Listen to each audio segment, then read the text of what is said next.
우리 평상시 때는 잘 모르다가 이제 코로나를 겪으면서 투석실에 이제 강한 세상 사람들의 이제 관심을 갖게 됐는데요.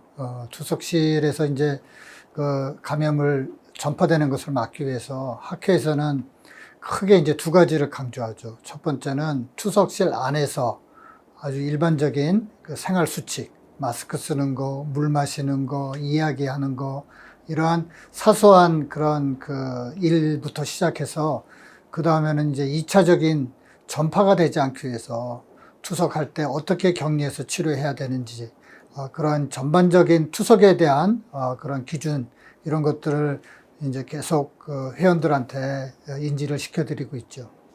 사실은 그 저희 나라에는 아직까지 투석실의 그 안전과 관리에 대한 그런 법규가 없습니다. 그래서 저희가 요번에 코로나를 겪으면서 전국에 있는 투석실의 가이드라인과 그 다음에 그 관리에 대해서 이렇게 지침을 드려도 사실은 일부 기관에서는 서로 소통이 안 되는 그런 문제점이 발견이 됐어요. 그래서 코로나 이후에 저희가 학회에서 강조하고 있는 것은 이러한 국가적인 재난을 만났을 때 정말 한 팀으로 관리를 할 수 있는 그런 국가적인 관리 조직이 필요하겠다. 그래서 코로나 이후에는 전국에 있는 투석실을 관리하는 그러한 시스템이 구축되지 않겠나 그렇게 기대하고 있습니다. 사실은 그 백신의 안정성은 큰 문제인데요. 사실은 백신의 종류도 다양하고 그 부작용이 천편일률적으로 나타나는 것도 아니고 누구한테는 나타나고 안 나타나기 때문에 사실은 그 부작용으로 인해서 백신 맞는 걸 꺼려하는 분들도 꽤 있습니다. 결론적으로 말씀드리면 투석하는 분들은 백신 주사를 맞아라. 왜 그러냐면 안 맞는 것보다 맞는 것이 코로나에 의해서 치명적인 그런 사망률을 줄일 수 있는 방법이다. 두 번째는 내가 코로나 백신을 맞아야 감염이 되지 않기 때문에 안전하게 투석 생활을 할 수 있다. 그 두 가지 이유 때문에 이제 백신 맞도록 권고드리고요. 우리나라는 6월 중순 현재 보니까 한 64% 정도 투석 환자들은 백신을 맞아서 그 당시에 일반 우리 국민들은 한 20% 됐거든요. 그래서 한 3배 정도 더 높게 백신 그 접종률이 돼서 저희가 이제 투석실에다가 계속 그 진료 지침을 내려주고 있거든요. 백신을 맞도록 권하는 것이 좋겠다. 그래서 아마 그런 것들이 영향이 있었는지 백신 접종률이 상당히 높아서 저희는 굉장히 긍정적으로 생각하고 있습니다. 사실은 그 투석실 인증제와 이 관리원 같은 이런 국가적인 조직은 저희 나라에서만, 저희 학회에서만 고집하는 것은 아니고요. 이미 이제 세계적인 그런 추세거든요. 저희보다 선진국에서는 이런 투석 환자들이 점점 늘어나고 있고, 그 다음에 이 투석실의 관리가 굉장히 중요하기 때문에 이것을 법제화하고 인증제도화하고 이렇게 해서 시스템을 만들어 놨는데 우리나라에는 아직 그런 시스템이 없는 거죠. 그러다 보니까 투석실에 대한 질 관리나 안전성에 대한 관리가 제대로 이루어지지 않아서 특히 이제 코로나 같은 이러한 팬데믹을 겪으면서 앞으로 우리나라는 이런 인증제도와 관리 시스템이 이루어져야 되겠다. 그래서 그걸 입법화하려고 저희들이 노력했던 거죠. 예. 사실은 투석 환자 등록제는 학회의 노력보다는 국가의 노력이 먼저 선행돼야 됩니다. 왜 그러냐 그러면 우리나라는 혈액 투석의 경우 1년에 15,000명씩 매년 새로운 환자들이 생기고 있는데 국가적인 어떤 정책이 없습니다. 뭐냐 그러면 1년에 15,000명씩 생기는 환자를 어떻게 하면 더 줄일 수 있을까? 그런 것이 국가 정책이거든요. 그러려고 그러면 정확한 자료 수집이 첫 번째인데 그 자료는 저희가 심평원에 그냥 이렇게 다 가지고 있죠. 하지만 그 데이터를 꺼내서 앞으로 얼마나 많은 환자가 발생을 할 거며 이런 환자들이 생기지 않도록 어떻게 정책을 펴나갈 건가 하는 거는 사실은 국가적인 그런 정책이거든요. 그거를 학회가 지금은 대신하고 있는 거죠. 학회에서 각종 자료를 모아서 매년 데이터를 내고 있는데 그 데이터는 우리나라를 대표하는 데이터를 쓰고 있거든요. 그런데 우리나라 투석하는 이 기관이 한 1,000여 개가 넘기 때문에 이걸 학회에서 다 할 수가 없습니다. 학회는 뭐 몇몇 그 회원들이 모여서 움직이는 이러한 단체인데 우리나라 전국에 있는 이 많은 그 투석하는 환자들을 관리하고 데이터를 모은다는 것은 이제는 정부가 도와줘야 되고 정부가 앞서 나가서 해야 될 일이죠. 그래서 저희가 말기 신부전 그 관리 법안, 그래서 국회에다가 이제 그 법안을 다시 지금 준비를 하고 있는데요. 이제는 국가에서 이런 등록 사업, 말기 신부전 환자들 관리하는 사업, 등록제, 인증제도 이런 것들을 좀 총괄해서 해줬으면 하는 바람이 있습니다. 우리나라는 제일 큰 문제가 전문의 제도가 아직 정착이 돼 있지 않거든요.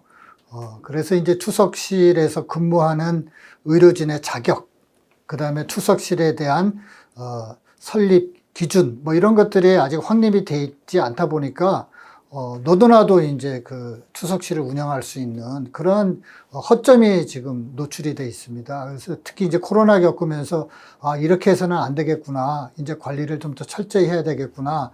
이렇게 생각은 해서 이제 정부나 또는 뭐 보건복지부, 심평원에 이제 이 투석 전문의 제도를 활성화해서 투석 전문의가 아니면 진료할 수 없도록 어떤 제도적인 뒷받침을 좀 해주십시오. 이렇게 부탁을 드리고 있는데 아마 저는 조만간 될 거라고 생각은 됩니다. 왜 그러냐 그러면 우리 암 걸리면 암 전문의한테 진찰 받잖아요. 그러면 투석하게 되면 투석 전문의한테 진찰받는 건 너무나 당연하고요. 실제로 이제 투석 치료하는 많은 그 환자분들은 아마 본인이 투석 치료하는 그 투석실에 근무하는 의사가 다 투석 전문의로 생각할 거예요. 근데 실제는 그렇지 않다는 말이죠. 그래서 사실은 그러한 현실적인 문제를 앞으로 많이 홍보를 하고 대국민 홍보를 통해서 투석 전문의 제도를 정착을 시켜보려고 그렇게 노력하고 있습니다. 혈액투석 여가법 그러면 많은 분들이 아직 생소해 하는데요. 결국 우리가 일반적으로 알고 있는 혈액투석, 거기에 여가가 더 더해지는 겁니다. 그 여가를 어떻게 더 하냐 그러면 더 많은 양의 수분을 공급을 해가지고 요독을 많이 제거시키는 그러한 방법이거든요. 그래서 그러한 혈액투석 여가법을 하려면 투석막도 더 필요하고요. 그 다음에 더 깨끗한 물도 더 필요하고, 그 다음에 이걸 관리하기 위한 간호 인력의 시간도 더 많이 걸리는데, 문제는 그렇게 투석막이라든지 노동 시간이 더 들어가는데도 불구하고 일반 투석 치료와 똑같은 금액으로 묶여 있는 거죠. 그런 거를 재료 수가대라 그러는데요. 그게 이제 우리나라에서는 벌써 오래전부터 그 가격이 묶여 있어서 새로운 치료 방법이나 새로운 기구를 쓰려고 그래도 그 가격에 묶여 있어서 더 할 수가 없는 겁니다. 지금 이제 그 혈액투석 여가법이 문제가 되는 거는 그러한 가격이 딱 규정이 되어 있기 때문에 그러한 치료를 하고 싶어도 손해를 보지 않으면 그런 치료를 할 수가 없는 그런 상황이 된 거죠. 그래서 일부 투석하는 의원이나 대학병원에서만 국한적으로 시행하는 겁니다. 결국 학회를 평가하는 지표가 세 가지가 있는데요. 회원 수, 그 다음에 그 학술대의 질과 양, 그리고 학회지가 이 세 가지가 제일 중요하거든요. 근데 저희가 지금 학회지가 SCI 등재될 때까지 한 8년 정도 걸렸는데, 그 기간보다는 그 준비하는 과정이 굉장히 중요합니다. 그래서, 어떤 학술지가 국제에서 인정받는 이런 학술지가 되기 위해서는 그 완성도가 아주 높아야 되는데, 학회에서는 결국 그 완성도를 높이기 위해서 그 편집인 제도, 보통 편집인이라는 것은 이제 그 학술지를 총괄하는 책임자죠. 저희 학회 같으면 그 임기를 5년씩 이렇게 보장을 해주고 있거든요.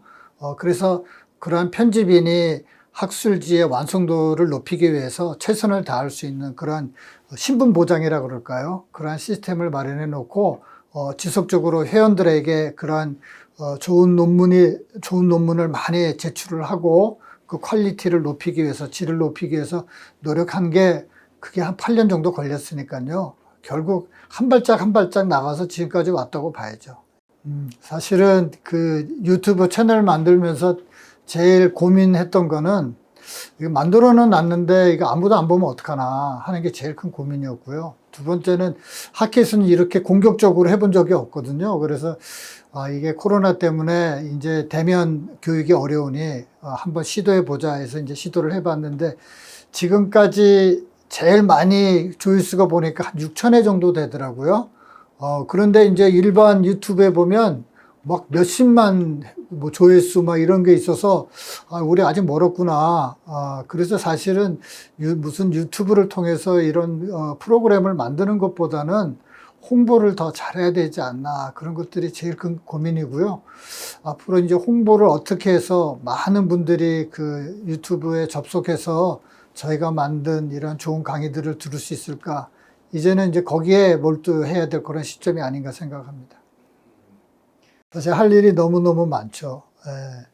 지금 학회 이제 어떻게 보면 반환점을 딱 돌았는데요. 뭐 그동안에 이제 뭐 SCI 등재, 그다음에 뭐 통합 학술대라든지 뭐 소위 제가 이제 이사장 하면서 하고 싶은 일들은 많이 했는데 진짜로 어려운 일은 정말 투석 환자들에 대한 오늘도 얘기가 쭉 나왔지만 인증제, 등록제, 관리 법안 이런 것들은 사실은 1년, 1, 2년 사이에 될 일은 아니구나 이렇게 생각은 돼서 앞으로 한 발짝 한 발짝씩 더 나가면서 일을 해보려고 그러고요.